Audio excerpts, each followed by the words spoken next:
Study point Madan Gopal পাড়ায় BA প্রথম semester Bangla এবং ইতিহাস মেজর ও মাইনর ব্যাচে ভর্তি চলছে।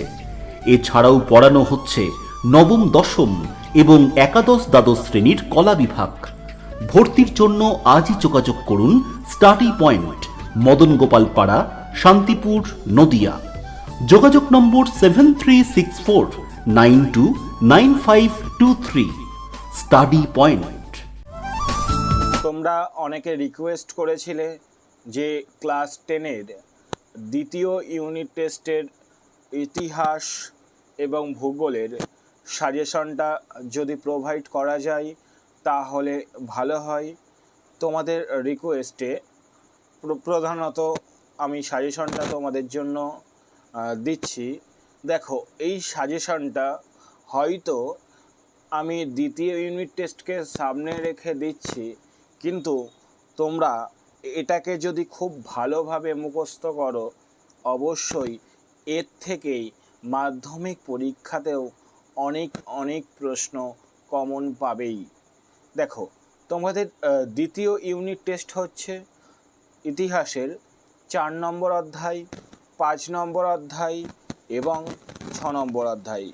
4 নম্বর অধ্যায় কি আছে না, সংঘবদ্ধতার গোড়ার কথা, সংঘবদ্ধতার গোড়ার কথা, বৈশিষ্ট্য ও বিশ্লেষণ। এটা আছে তোমাদের 4 নম্বর অধ্যায়। এই 4 নম্বর অধ্যায় থেকে 2 নম্বরের কোন প্রশ্নগুলি খুব ইম্পর্টেন্ট। দেখো, আমরা শর্ট প্রশ্নের ক্ষেত্রে অর্থাৎ 2 নম্বর প্রশ্নের ক্ষেত্রে তোমাদের প্রতিটি অধ্যায় থেকে 30টির কম প্রশ্ন দেওয়ার চেষ্টা করেছি। আমরা চাই তোমরা শর্ট প্রশ্নগুলো খুব ভালো করে করো, তবু 2 নম্বরে বেছে 30টি প্রশ্ন তোমাদের দেওয়া হয়েছে। দেখো, প্রথম প্রশ্ন, মঙ্গল পাণ্ডে স্মরণীয় কেন? এই প্রশ্নটা আবার ঘুরিয়েও দিতে পারে, মঙ্গল পাণ্ডে কে ছিলেন বা মঙ্গল পাণ্ডে বিখ্যাত কেন? উত্তর কিন্তু একই হবে। তোমরা লিখে নাও বা শুনে নাও এবং সহায়িকাতে বা টেক্সট বইয়ে এই প্রশ্নগুলি অবশ্যই দাগিয়ে রেখো অ্যান্সার, তাহলেই হবে। 2 নম্বর প্রশ্ন, সিপাহী বিদ্রোহের ব্যর্থতার 2টি কারণ লেখো। 3 নম্বর প্রশ্ন, নানা সাহেব কে ছিলেন বা স্মরণীয় কেন বা বিখ্যাত কেন, যেভাবেই হোক দিতে পারে। তারপরের প্রশ্ন, তাঁতিয়া টোপি কে ছিলেন বা স্মরণীয় কেন। 5 নম্বরেরটা, সিপাহী বিদ্রোহের সময় ভারতের মোগল সম্রাট ও বড়লাট কে ছিলেন। সিপাহী বিদ্রোহের সময় ভারতের মোগল সম্রাট ও বড়লাট কে ছিলেন। পরের যে 6 নম্বরের প্রশ্নটা আছে, শিক্ষিত বাঙালি সমাজের একটি অংশ কেন মহাবিদ্রোহের বিরোধিতা করেছিল। দেখো, এই প্রশ্নটা তোমাদের 4 নম্বরেও দিতে পারে, 2 নম্বরেও দিতে পারে, দুভাবেই এই প্রশ্নটা দিতে পারে। কি না, শিক্ষিত বাঙালি সমাজের একটি অংশ কেন মহাবিদ্রোহের বিরোধিতা করেছিল। আবার ঘুরিয়ে এইভাবেও দিতে পারে, শিক্ষিত বাঙালি সমাজ মহাবিদ্রোহকে সমর্থন করেনি কেন। 7 নম্বরের প্রশ্ন, মহারানীর ঘোষণাপত্রের মূল উদ্দেশ্য কি ছিল। 8 নম্বরের প্রশ্ন, মহারানীর ঘোষণাপত্র বলতে কি বোঝো। 9 নম্বরের প্রশ্ন, মহারানীর ঘোষণাপত্রে কি বলা হয়েছিল। 10 নম্বরের প্রশ্নটা লিখবে, কোন সময়কে কে এবং কেন সভা সমিতির যুগ বলে অভিহিত করেছেন। কোন সময়কে কে এবং কেন সভা সমিতির যুগ বলে অভিহিত করেছেন। পরের যে প্রশ্নটা আছে 11 নম্বর প্রশ্ন, land holders society, land holders society বা জমিদার সভা কি উদ্দেশ্যে প্রতিষ্ঠিত হয়। খুব ইম্পর্টেন্ট প্রশ্ন, ল্যান্ড হোল্ডার সোসাইটি বা জমিদার সভা কি উদ্দেশ্যে প্রতিষ্ঠিত হয়। 12 নম্বরে যে প্রশ্নটি এই অধ্যায় থেকে 2 নম্বরের জন্য করবে সেটি হলো, জমিদার সভা ও ভারত সভার মধ্যে 2টি পার্থক্য লেখো। 13 নম্বরের প্রশ্ন, কবে, কারা এবং কেন হিন্দু মেলা প্রতিষ্ঠা করেন? 14 নম্বরের প্রশ্ন, হিন্দু মেলা প্রতিষ্ঠার মূল উদ্দেশ্য কী ছিল? 15 নম্বরের প্রশ্নটি, নবগোপাল মিত্র কে ছিলেন অথবা নবগোপাল মিত্র স্মরণীয় কেন? 16 নম্বরের প্রশ্নটা আছে, ভারত সভা প্রতিষ্ঠার উদ্দেশ্য কী ছিল? ভারত সভা প্রতিষ্ঠার উদ্দেশ্য কী ছিল? 17 নম্বর যে প্রশ্নটি করবে, ইলবার্ট বিল কি? ইলবার্ট বিল কি?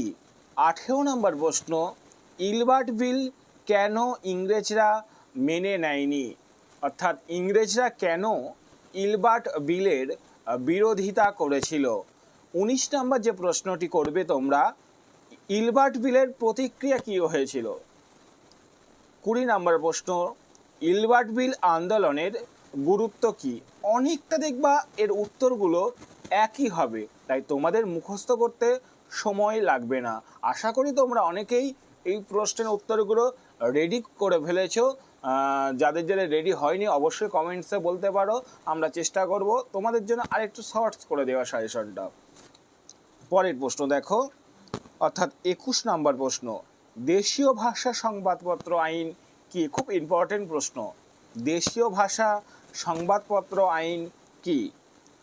তারপর 22 নম্বরের যে প্রশ্নটি আছে সেটি হলো, ভার্নাকুলার প্রেস অ্যাক্ট এর আপেক্ষিক কারণ কি ছিল? ভার্নাকুলার প্রেস অ্যাক্টের আপেক্ষিক কারণ বা কারণ কি ছিল? 23 নম্বর প্রশ্ন, দেশীয় ভাষা সংবাদপত্র আইনে কি বলা হয়েছিল? দেশীয় ভাষা সংবাদপত্র আইনে কি বলা হয়েছিল? 24 নম্বর প্রশ্ন, কে কবে নাট্যাভিনয় নিয়ন্ত্রণ আইন জারি করেন? কে কবে নাট্যাভিনয় নিয়ন্ত্রণ আইন জারি করেন? পরের প্রশ্ন, অর্থাৎ 25 নম্বর প্রশ্ন, নাট্যাভিনয় নিয়ন্ত্রণ আইন কি? 26 নম্বর প্রশ্ন, আনন্দমঠ উপন্যাস কিভাবে জাতীয়তাবাদী ভাবধারাকে উদ্দীপ্ত করেছিল? অথবা 19 শতকে জাতীয়তাবাদের উন্মেষে আনন্দমঠ উপন্যাসটি কীরূপ ভূমিকা পালন করেছিল? এই প্রশ্নটি দেখো 2-এও দিতে পারে, আবার 4 নম্বরেও দিতে পারে, 2 নম্বরেও দিতে পারে, আবার 4 নম্বরেও দিতে পারে।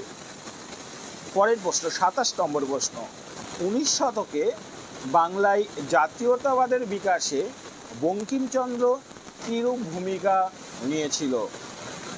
28 নম্বর প্রশ্ন, 20 শতকে জাতীয়তাবাদের উন্মেষে ভারত মাতা চিত্রটি কীরূপ ভূমিকা নিয়েছিল? এটিও 4 নম্বরে আসার মতো প্রশ্ন, কিন্তু তোমরা মাথায় রাখবে এই প্রশ্নের উত্তরগুলো 4 নম্বরের মতো করে তোমরা করবে। 4 নম্বরের মতো করে করলে তোমরা 2 নম্বরে এলেও লিখতে পারবে, 4 নম্বরে এলেও লিখতে পারবে। পরের প্রশ্ন, অর্থাৎ 29 নম্বরের প্রশ্ন, ব্যঙ্গচিত্র কেন আঁকা হয়? খুব ইম্পর্টেন্ট প্রশ্ন, ব্যঙ্গচিত্র কেন আঁকা হয়? 30 নম্বর প্রশ্ন বলেছে, গগনেন্দ্রনাথ ঠাকুরের ব্যঙ্গধর্মী চিত্রকলা আঁকার উদ্দেশ্য কী ছিল অথবা তার ব্যঙ্গচিত্রের বিষয়বস্তু কী ছিল? এটিও খুব ইম্পর্টেন্ট প্রশ্ন, গগনেন্দ্রনাথ ঠাকুরের ব্যঙ্গচিত্রের বিষয়বস্তু কী ছিল? 31 নম্বর প্রশ্ন, আর একটা প্রশ্ন এখানে এক্সট্রা দিয়েছি, গগনেন্দ্রনাথ ঠাকুর কিভাবে ঔপনিবেশিক সমাজের সমালোচনা করেছিল? গগনেন্দ্রনাথ ঠাকুর কিভাবে ঔপনিবেশিক সমাজের সমালোচনা করেছিল? দেখো এই যে 31টা 2 নম্বরের প্রশ্ন 4র্থ অধ্যায় থেকে দেওয়া হলো, তোমরা এই 31টা এখন যদি খুব ভালোভাবে কমপ্লিট করে রাখো অবশ্যই তোমাদের দ্বিতীয় ইউনিটের কাজে তো লাগবেই, মাধ্যমিক পরীক্ষাতেও অনেক প্রশ্ন এর থেকে কমন পাবে। চলো এবার আমরা 5ম অধ্যায়ের 2 নম্বরের ইম্পর্টেন্ট প্রশ্নগুলো দেখে নিই। তবে তোমাদের একটা বলার, আমরা এই ভিডিওতে শুধুমাত্র 4, 5, 6 এই 3টে অধ্যায়ের 2 নম্বরের প্রশ্নগুলো আলোচনা করে দিচ্ছি। পরের ভিডিওতে 4 নম্বর এবং 8 নম্বরের কোন প্রশ্নগুলি ইম্পর্টেন্ট সেগুলি আমরা আলোচনা করে দেব। এর জন্য অবশ্যই আমাদের চ্যানেলটিকে সাবস্ক্রাইব করে পাশে থাকা বেল আইকনটি কিন্তু প্রেস করে রেখো, যাতে তোমরা নোটিফিকেশনটি সবার আগে পেয়ে যাও। চলো পঞ্চম অধ্যায় দেখে নেওয়া যাক কোন প্রশ্নগুলো তোমাদের জন্য ইম্পর্টেন্ট। ফার্স্ট প্রশ্ন পঞ্চম অধ্যায়ে, জেমস অগাস্টাস হিকি কে ছিলেন বা তিনি স্মরণীয় কেন? যে কোনো একভাবে দিতে পারে। জেমস অগাস্টাস হিকি কে ছিলেন বা তিনি স্মরণীয় কেন? 2 নম্বর প্রশ্ন, চার্লস উইলকিন্স কে ছিলেন অথবা তিনি স্মরণীয় কেন? কাকে, এর সাথে আবার একটা জুড়ে দিতে পারে প্রশ্ন, কাকে কেন বাংলার গুটেনবার্গ বলা হয়? এটাও একই উত্তর কিন্তু হবে, এইগুলো মাথায় রাখতে হবে। পরে 3 নম্বরের প্রশ্ন, পঞ্চানন কর্মকার কে ছিলেন বা তিনি বিখ্যাত কেন? বা বাংলার মুদ্রণের ইতিহাসে পঞ্চানন কর্মকারের ভূমিকা কী ছিল? এটাও ইম্পর্টেন্ট প্রশ্ন। 4 নম্বর প্রশ্ন দেখো, লাইনোটাইপ কি? লাইনোটাইপ কি? 5 নম্বরের প্রশ্ন, বাংলার ছাপাখানার বিকাশে লাইনোটাইপ প্রবর্তনের গুরুত্ব কী? বাংলার ছাপাখানার বিকাশে লাইনোটাইপ প্রবর্তনের গুরুত্ব কী?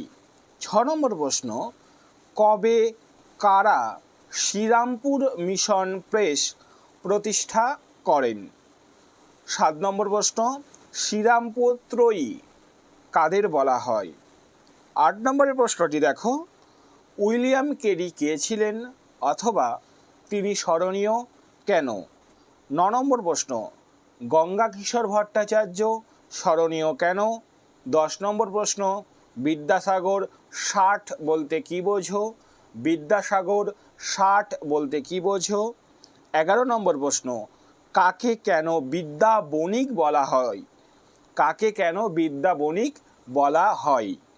পরের প্রশ্ন অর্থাৎ 12 নম্বর প্রশ্ন, বাংলা মুদ্রণ ও প্রকাশনায় বিদ্যাসাগরের অবদান কী?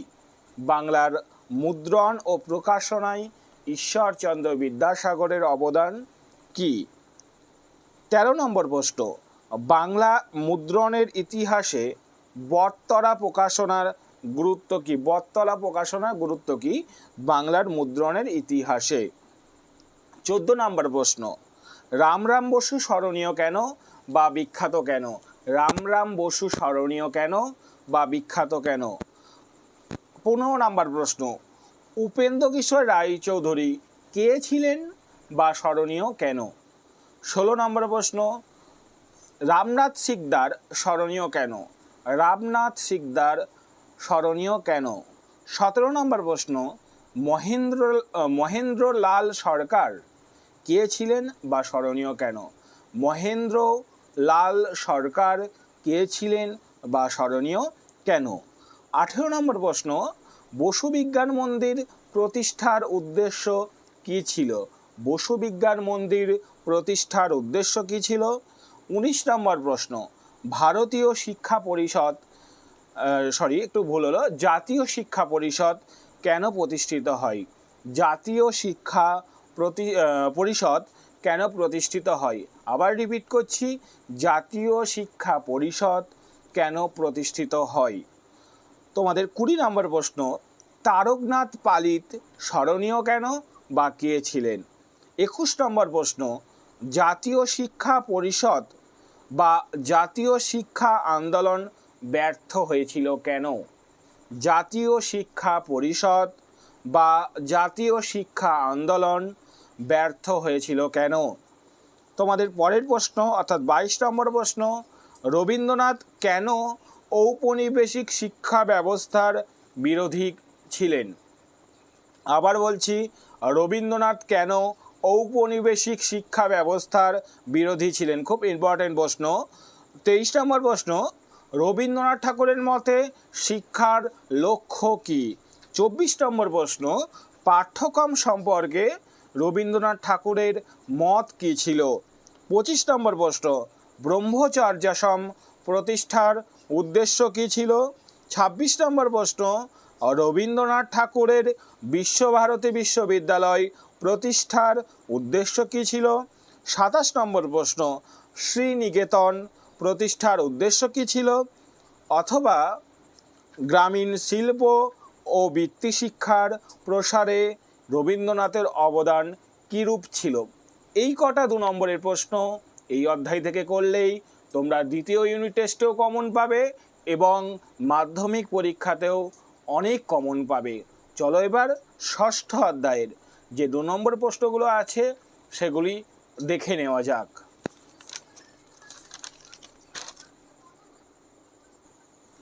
দেখো, ষষ্ঠ অধ্যায়ের 2 নম্বরে যে প্রশ্নগুলো ইম্পর্টেন্ট সেগুলো আলোচনা করার আগে তোমরা অনেকে একটা প্রশ্ন করো, সেই প্রশ্নের উত্তরটা আজকে দিচ্ছি। তোমরা অনেকে জিজ্ঞেস করো যে আমি টিউশনের সঙ্গে যুক্ত আছি কি না। অবশ্যই শান্তিপুর এলাকায় আমি টিউশন করে শান্তিপুরে কোনো ছাত্রছাত্রী পড়তে ইচ্ছুক হলে অবশ্যই আমার সাথে যোগাযোগ করো। আমার কন্ট্যাক্ট নাম্বার তোমাদের নিচে দেওয়া থাকলো, তবু মুখে বলে দিচ্ছি 73 64 92 95 23, 73 64 92 95 23। ষষ্ঠ অধ্যায়ের ফার্স্ট যে 2 নম্বর প্রশ্নটা খুব গুরুত্বপূর্ণ আমার কাছে মনে হয়েছে, সেটা হলো সত্যাগ্রহ কি। ওর সাথে লিখবে মহাত্মা গান্ধীর সত্যাগ্রহ আন্দোলন বলতে কি বোঝো। দেখো, সত্যাগ্রহ আন্দোলনটা মূলত মহাত্মা গান্ধী করেছিল, তাই একই অ্যান্সার হবে সত্যাগ্রহ কি বা মহাত্মা গান্ধীর সত্যাগ্রহ বলতে কি বোঝো। 2 নম্বর প্রশ্ন চম্পারণ সত্যাগ্রহের গুরুত্ব কি। 3 নম্বর প্রশ্ন রামচন্দ্র কে ছিলেন, অথবা রামচন্দ্র স্মরণীয় কেন, অথবা কৃষক আন্দোলনে বাবা রামচন্দ্রের ভূমিকা কীরূপ ছিল। 3 নম্বর প্রশ্ন একা আন্দোলন কি। 4 নম্বর প্রশ্ন বলেছে, একটু নাম্বারিং মিস্টিংয়ে হলো। 4 নম্বর প্রশ্ন একা আন্দোলন কি।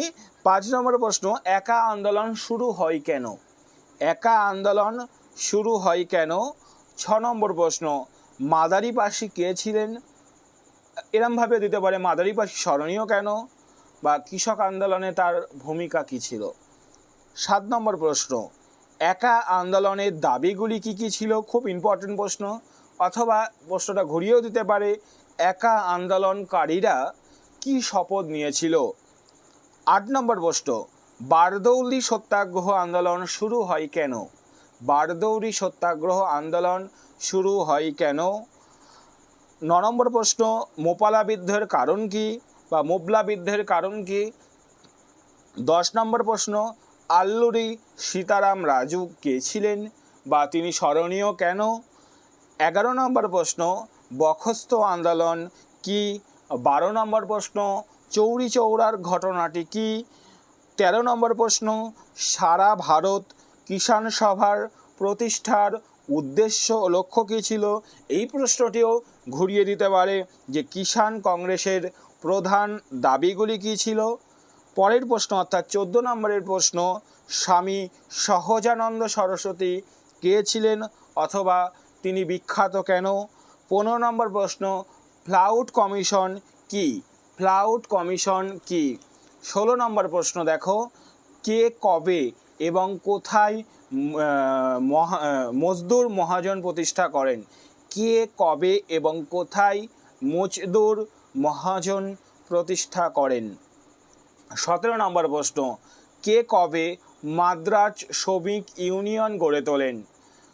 18 নম্বর প্রশ্ন কত খ্রিস্টাব্দে কারা AITUC প্রতিষ্ঠা করেন।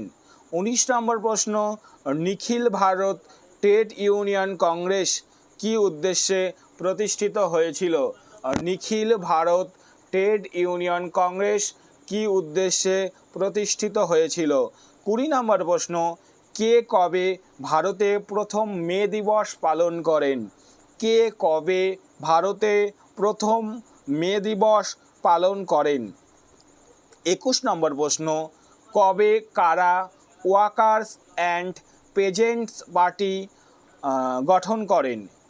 কবে কারা ওয়ার্কার্স অ্যান্ড পেজেন্টস পার্টি গঠন করেন।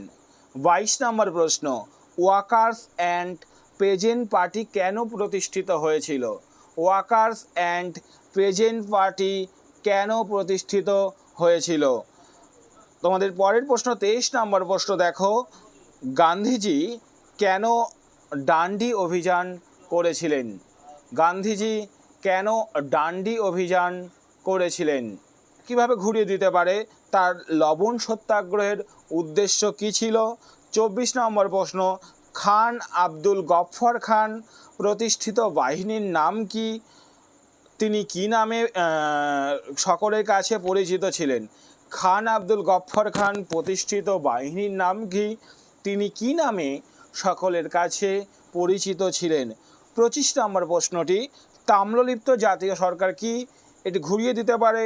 তাম্রলিপ্ত জাতীয় সরকার কি কি উদ্যোগ গ্রহণ করেছিল?